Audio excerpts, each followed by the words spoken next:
rentrer dans l'agence de mannequins pour justement poser face à un objectif. Ah oui, non, c'est sûr, il y a certaines choses qu'il faut savoir. Qu'est-ce qu'on t'a recommandé justement? C'est des choses assez simples. Il faut savoir quel profil est le mieux, donc c'est assez basique. Et puis aussi. Au niveau du regard aussi? Oui, avoir un regard assez fort et puis toujours un peu baisser le visage, c'est beaucoup plus joli. Puis il y a beaucoup de choses liées au fait qu'un appareil photo a une forme concave, donc il y a certaines choses comme ça à faire. Et puis sinon, le reste, c'est un petit peu. C'est assez naturel et sur un shooting, il y a beaucoup de photos, donc après, il y a une grande sélection qui est faite.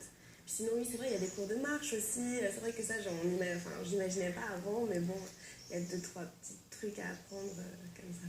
Bon, et là, nous, on t'a suivi, hein, c'était en début de semaine. On va regarder tout de suite ce que ça donne.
Et en particulier le Palais de Tokyo parce que c'est des expositions d'art contemporain, souvent alternatives, donc plutôt intéressantes.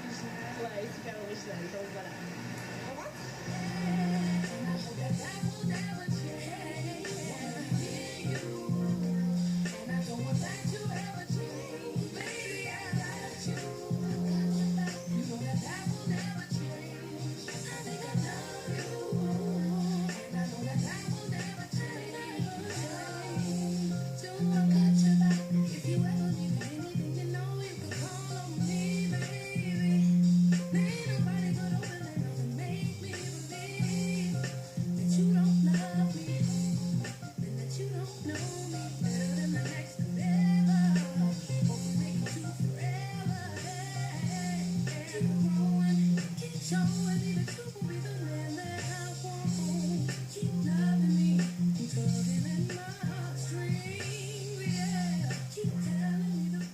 Voilà, on vient de voir Élise. Alors, qu'est-ce que tu aimes faire lorsque tu as du temps libre?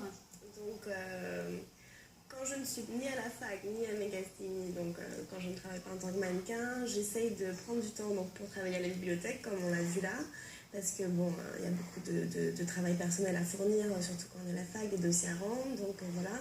Et puis sinon, voilà, comme dit, beaucoup d'expositions, parce que c'est vrai que comme je ne suis pas de Paris, j'ai découvert que dans cette ville, il y a beaucoup de possibilités, que ce soit en matière culturelle ou même des conférences très intéressantes auxquelles on peut prendre part. Et alors là, en ce moment, si tu avais une exposition à nous recommander, laquelle est-ce que tu recommanderais? Justement, absolument ne pas louper en ce moment. Celle du Palais de Tokyo est très intéressante. Vous avez vu quelques images. Et puis sinon, pour ceux qui n'y sont pas encore allés, toujours le musée du Quai Branly, qui a ouvert assez récemment.